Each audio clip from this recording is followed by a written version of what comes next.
Hey everyone, today I'm going to show you how to make this stretchy crop top. There's a written pattern available to go with this video from sizes extra small to 4 extra large. The link will be in the description box. And you can easily adjust the length of this top by either increasing or decreasing the number of the foundation chain. And also you can get more coverage by increasing the number of chains for the outer edge ribbon. This will give you thicker straps too. If you like this video, please consider subscribing to my channel and please give this video a thumbs up.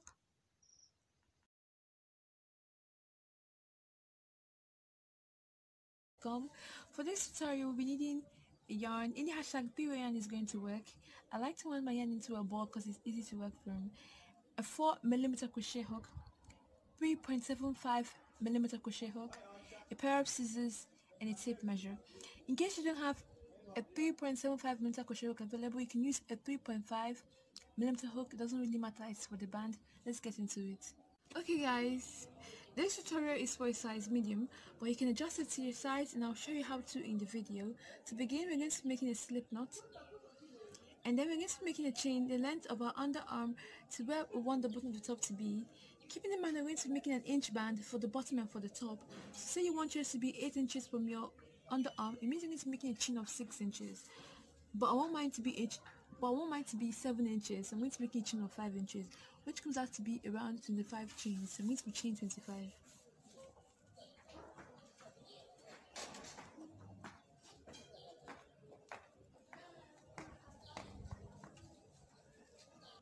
Okay guys, now we're back and we've got 25 chains. So we're going to be making a turning chain. We're going to be chaining 1, and this doesn't count as a stitch.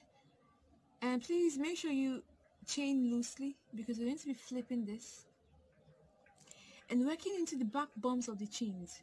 So we're going to be making a slip stitch into the second chain's back bump from the hook. So we're going to be inserting our hook into the back bump of the second chain from the hook, yarning over and pulling through everything. Insert your hook into the next back bump, yarn over, pull through everything.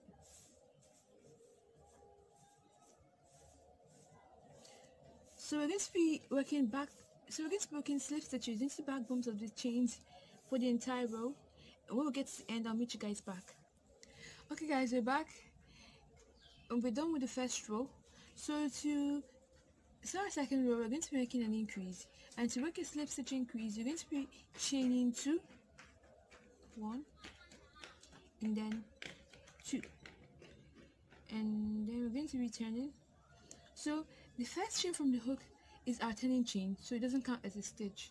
Then the second chain from the hook is the chain we're going to be working our increasing. So we're going to be inserting our hook into the back loop, yarning over and pulling through everything. We're going to be working as usual, inserting our hook into the back bump, into the back loop, of the next stitch, yarning over, and pulling through everything. Then let's work the next one. Insert our hook into the back loop, yarning over and pulling through everything. So we're going to be working back loop slip stitches for the entire row, and I'll meet you guys back at the end. Okay guys, we are at the end of the second row. So for this side, we're not going to be making any increases. So we're just going to be chaining 1, which is our turning chain, flipping this, and then inserting our hook and working back loop slip stitches into the entire stitches.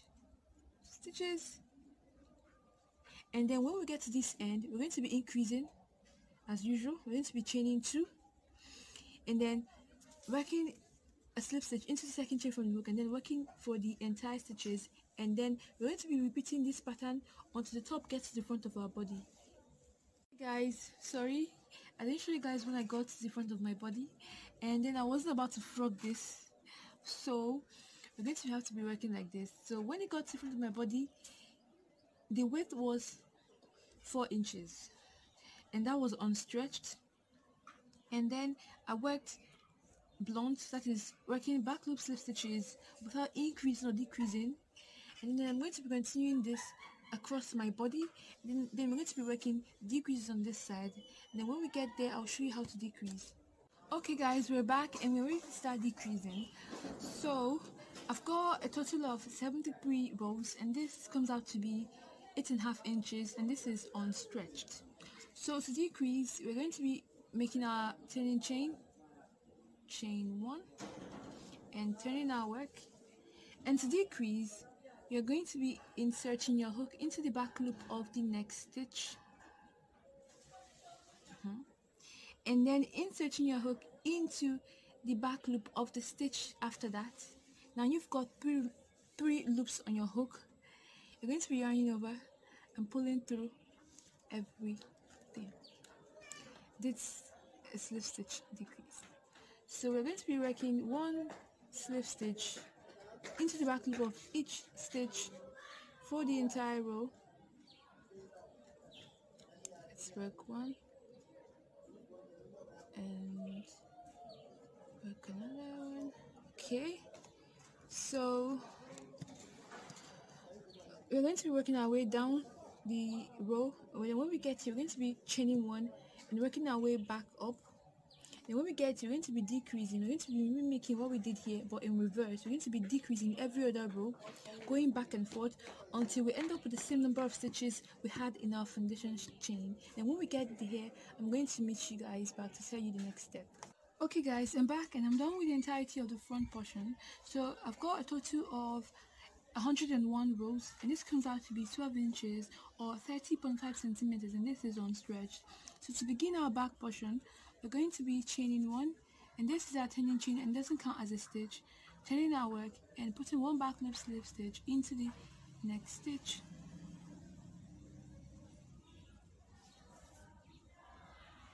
Then for the next one, yarn over, pull through everything. Okay, let's do for another one. Yarn over, pull through everything. Then we're going to be going back and attaching a stitch marker into the first stitch. This marks the beginning of the front of the back portion. So go ahead and attach your stitch marker, and then continue putting 1 back loop slip stitch for the entire stitches. Okay guys, so we're going to continue putting 1 back loop slip stitch for the entire stitches, and when you get to this end, you're going to be chaining 1, turning your work and working your way back up. Then we're going to be going in this manner back and forth without increasing or decreasing till we get the same number of rows we had for our front portion. So say like me, you had 101 rows. It means you're going to be working 101 rows for your back portion. So when you guys get to the end, I'll meet you guys back for the next step. Guys, the next step would be to make this top band ribbon. So to begin, you're going to be counting up to the row after the last increase and attaching a stitch marker to the first stitch of that row. Attach your stitch marker and then counting up to the row before the first decrease and attaching a stitch marker to the first stitch of that row. So once you have your stitch markers attached, I'll meet you guys back to show you how to do the ribbon in the next clip. Okay guys, before you work for the next part I'm about to show you guys, I want you to work for this top band first. I made a clip showing you guys how to work this top band, but then somehow I lost the clip and frogging this wasn't really an option. So I'm going to be showing you guys how to work this single crochet band at the top. So before you work for the next part I'm about to show you, I want you to work for this top band first. It's actually very important. So we're going to be finding our corner stitch and inserting our hook. But for the top band, you're going to be going into the stitch that has the stitch marker in. So insert your hook into the stitch that has a stitch marker and then working as I'm about to show you. So insert your hook, and then make a slip knot and attach your yarn.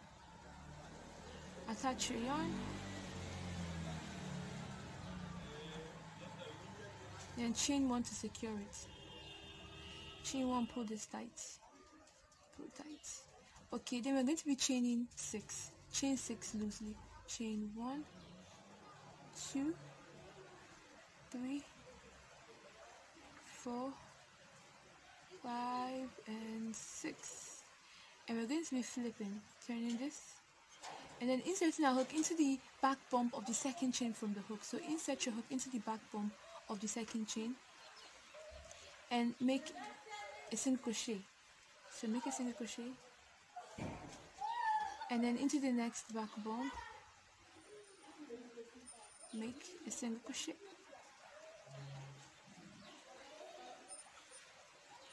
Next back bump,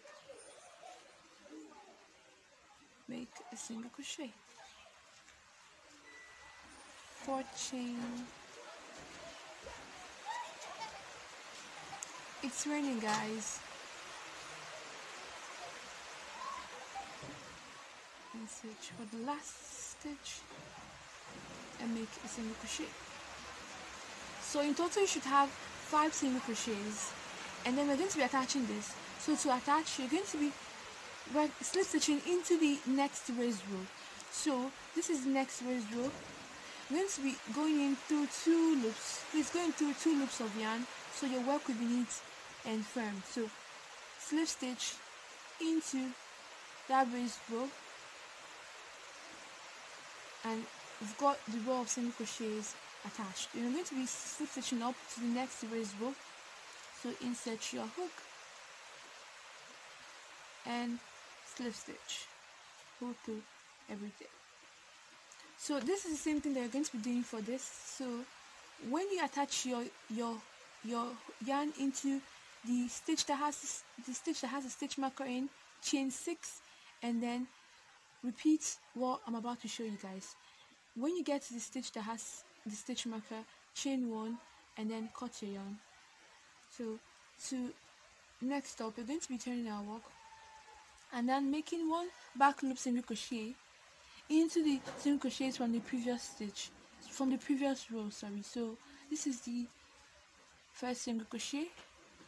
So make a single back loop single crochet. So 1 single crochet, and then to the next one. Okay. Next one to the next back loop.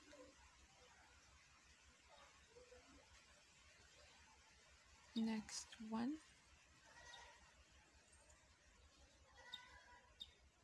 Then the last single crochet. Next one. Okay. So once you're done, you're going to be chaining 1 and turning your work. So turn your work. We're going to be working our way down. So insert your hook into the back loop of the next stitch. You never pull up a loop, never pull through 2, 1 single crochet.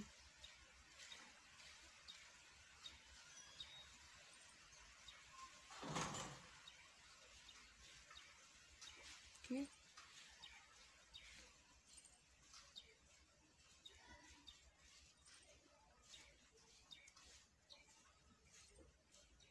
For the last stitch. Okay. Last back loop single crochet. Then we're going to be attaching this. So move over to the next raised row. Please go in through 2 loops and then attach with a single crochet.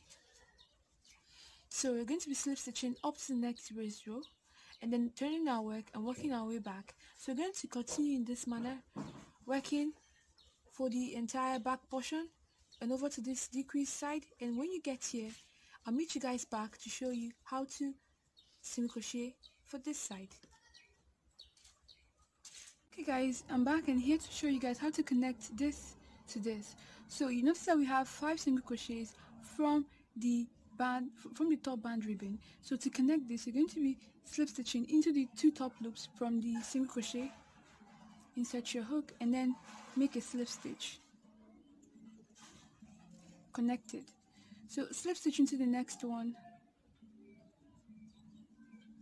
and then turn your work and continue putting 1 back loop single crochet for the entire stitches, chaining 1 and working your way back. And when you've exhausted every stitch here, you're going to continue for your strap. At this point, you can have someone help you check this against your body to measure out how long you want your strap to be. Once you have the number of rows required for your strap, you're going to be chaining 1 and cutting your yarn and leaving enough yarn for you to sew in the strap to the back.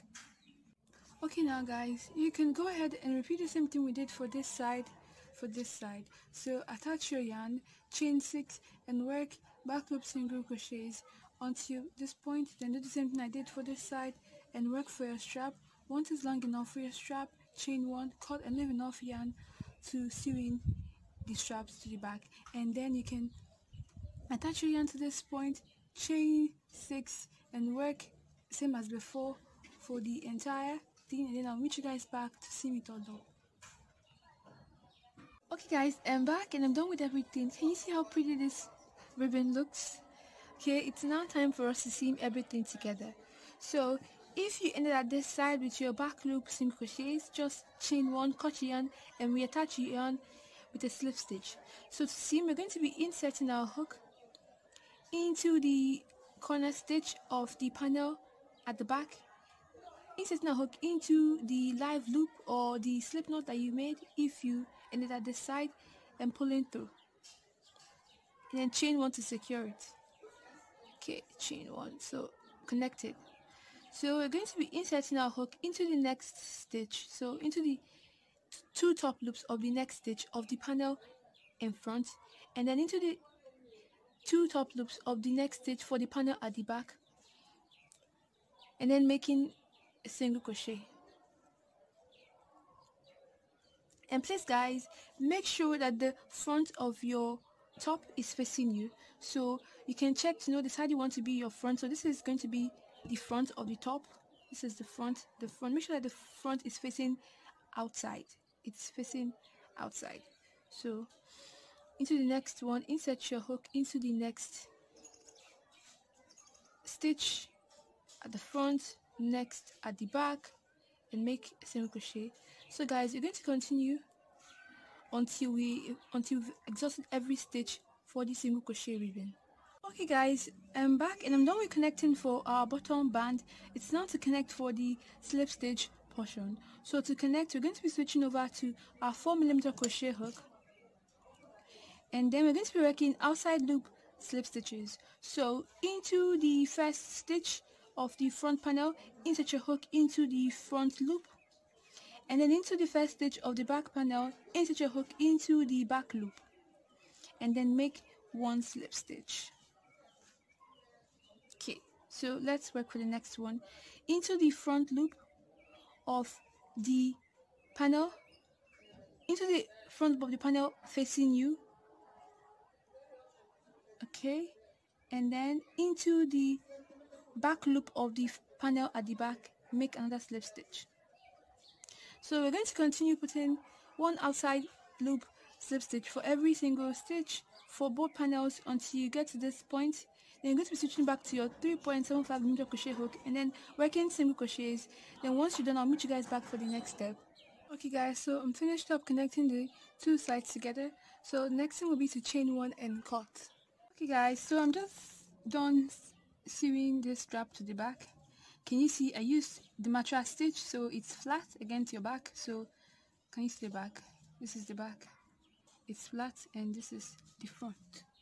Okay, so guys, at this point you want to try on this top and then check where you want your straps to be attached to at the back, and you can use this stitch marker that we attached here as a guide. So as a guide for when you're counting, so that your straps are evenly spaced. And then when you're done attaching your straps, please use the mattress stitch so it lays flat. Okay guys, I came back to show you guys how I seamed mine together using the mattress stitch. So this is the back, this is my strap, and this is my darning needle. Please guys, I'm not the world's best sewer, so forgive me if I botch this up. So this is where I want to attach my strap to. So I'm going to be finding a loop on the back. So I like to go in through 2 loops so it's clean, and go from outside to inside. So and pull tight, connected. Then find a loop on the strap and go from outside to inside and pull through. Okay, I hope you guys can see it. And then on the back part, find another loop, go from outside to inside. Okay, pull, pull, and then on the strap find loops to go from outside to inside and pull through, so you can see it. Okay, so on the back part find another loop, go from outside to inside and pull tight, and on the strap go from outside to inside and pull tight. So strap, find loops to go into, okay, outside to inside, and then on the strap find loops and outside to inside, pull tight. Then on this find loops to go into. Want to go into these two loops, so yes, outside to inside, pull, and then the last loop on the strap, find the loops, go from outside to inside and pull tight. As you can see, it's connected and it's flat. Look at the back. Okay guys, I hope this helps. Okay guys, I'm finished up sewing in the straps. Can you see how gorgeous this top is? Oh my god. And this is the back. Okay now guys, at this point you can go ahead and weave in all ends and you're done, finally.